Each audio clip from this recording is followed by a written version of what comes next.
Tracking bucks in the snow has quickly become one of my favorite things to do.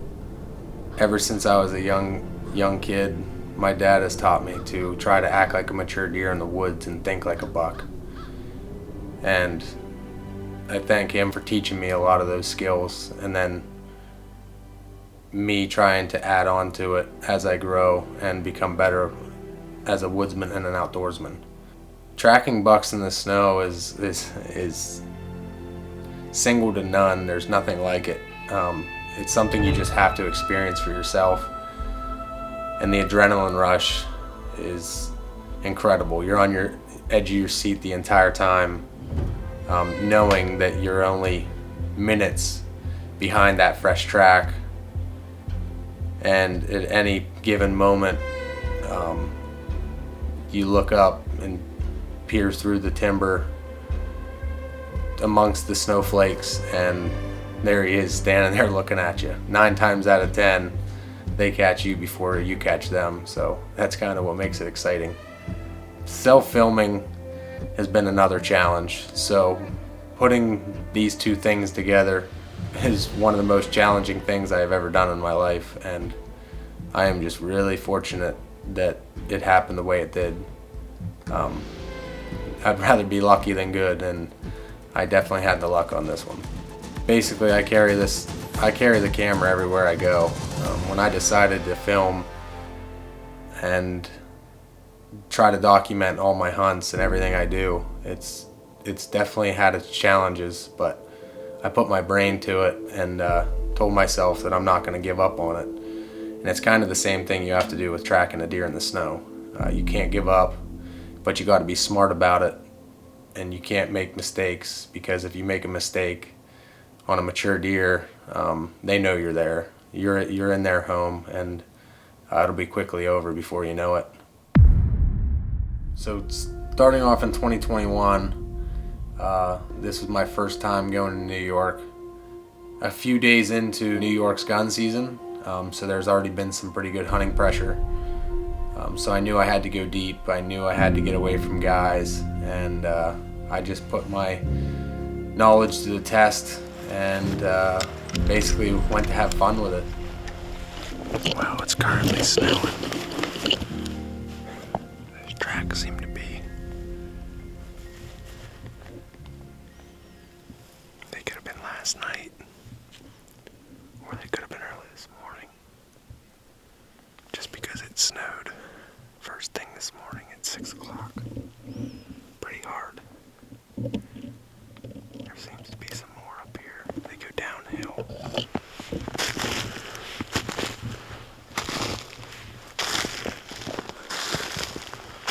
Looks to be a buck track, because it's dragging its feet. Oh, there's another set of tracks that come right here.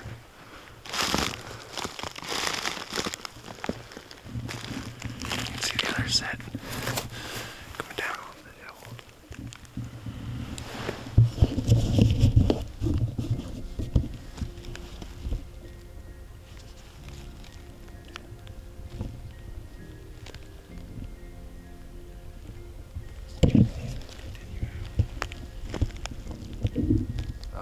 The snow was starting to come down pretty good, and I cut a pretty good deer track, and I ended up following him for a good ways. And he was going out this point to the west with the wind in his face, feeding, so I knew I could catch up to him if I just went slow enough and was patient enough. And I ended up just walking slowly, studying his tracks and his movements, and I knew it was getting more meandering and more randomized, and I knew it was a pretty decent buck because in his feeding sign you could see his tine marks in the snow, so I knew his tines were at least a few inches, 6-7 inches tall, to be making those tine marks in the snow from feeding. But I ended up catching him feeding underneath the hemlock, and that was the moment that I decided the self-filming, putting on a tripod, was not going to work, because I had a split-second decision. So I just let the camera roll and took the shot.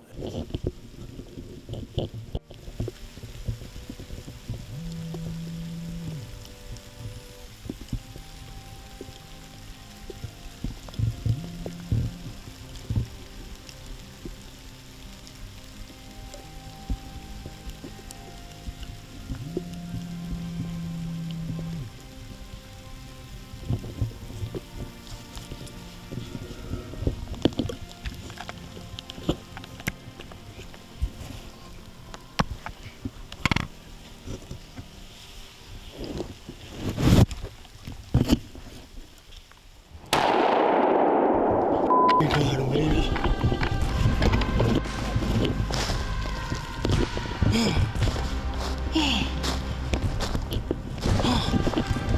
I got him. Oh, we had a stare off. Oh, the wind swirled and he was getting out of here.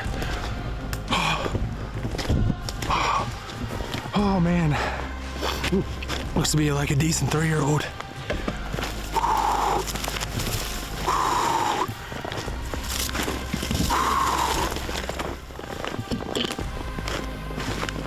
I hit him while I was walking. I had to shoot through these beach saplings. He's down right there. He's down right there.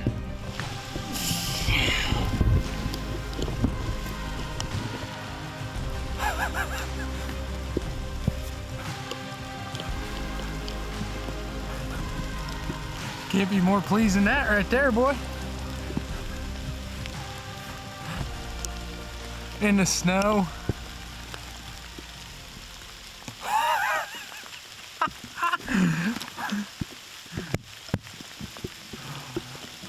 It's snowing so hard right now. Oh.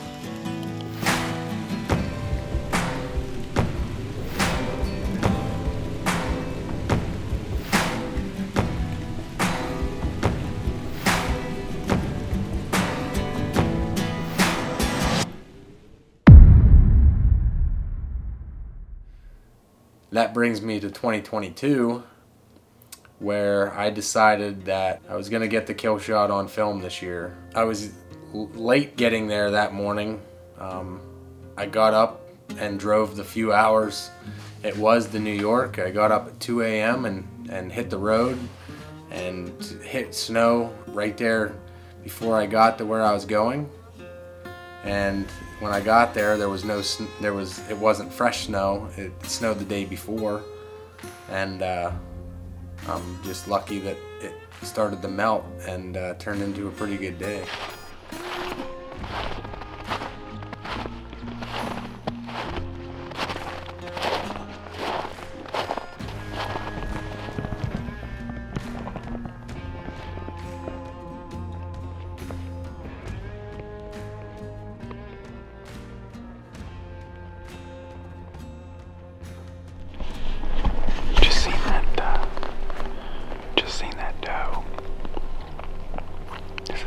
Exactly where I want to be to sit the rest of the morning until I can get up and move around. It's pretty soft, but still not quite soft enough to sneak really good. There's this is a south-facing slope up here I'm going to be watching. So it's going to soften the earliest because the sun's hitting it, but it also has a lot of red brush. It looks like there's some briars and some beach brush up there. I can see a couple 100 yards of my binoculars, but she worked right across, right where I want.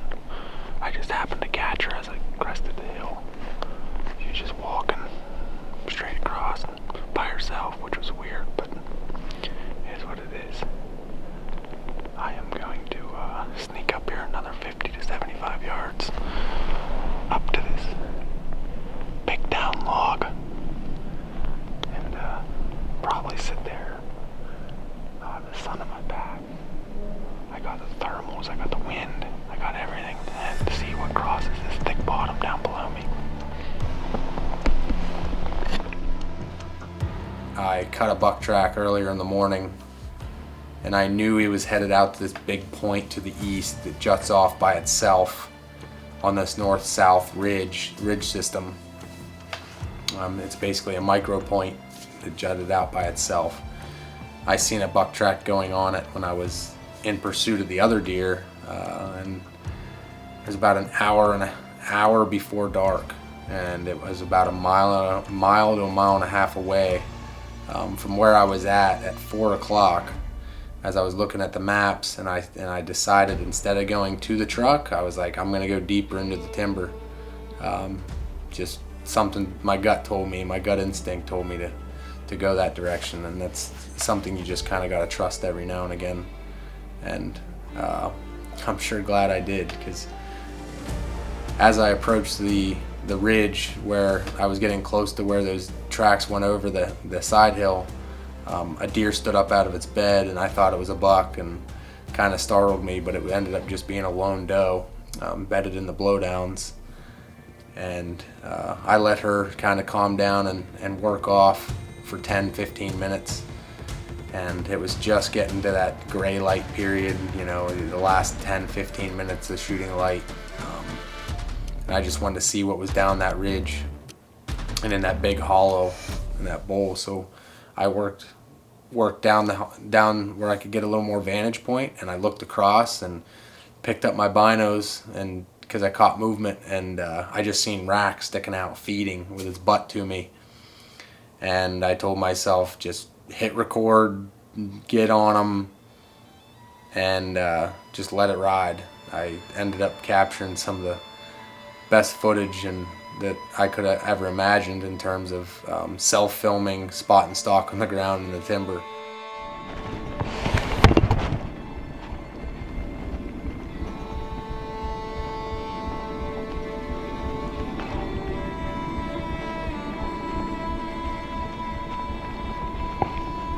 Freaking stud.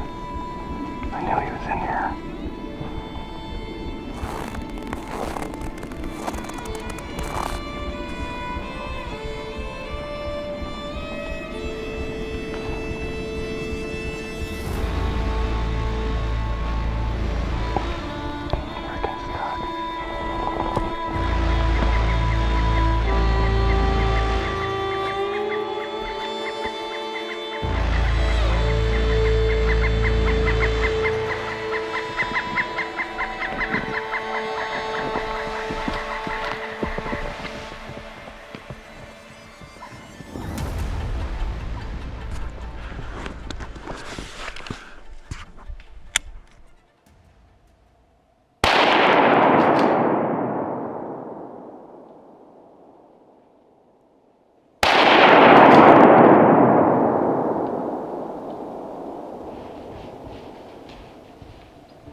Oh, there he is, baby. Oh. Oh.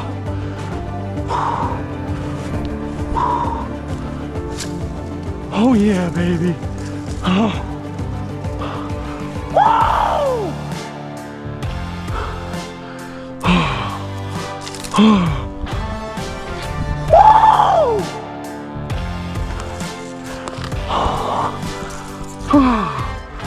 Oh my. Oh my. I just shot a freaking stud.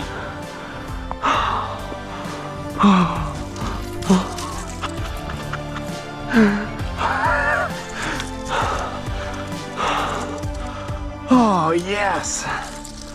I knew there was a good deer in here. I just knew it. Them tracks were there all. Oh, boom, baby. I shot from right here. Camera's back here.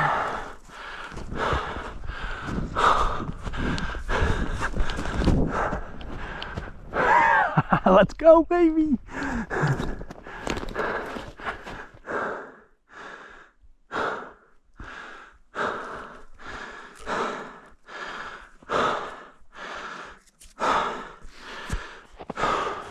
Well,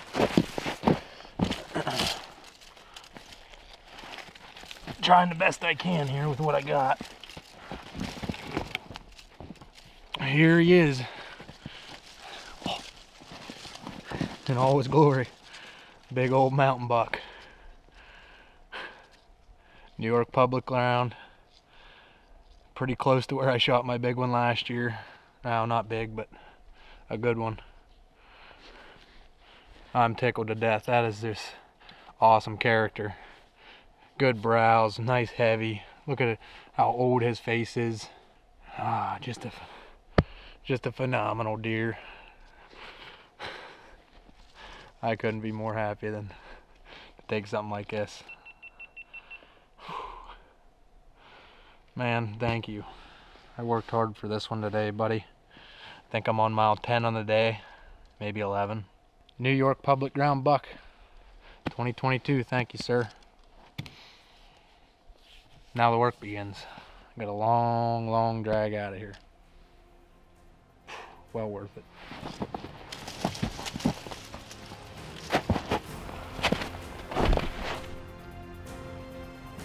That's all she wrote. I hit my goal. Filming 2 bucks on the ground in the snow, public ground. I couldn't ask for anything better.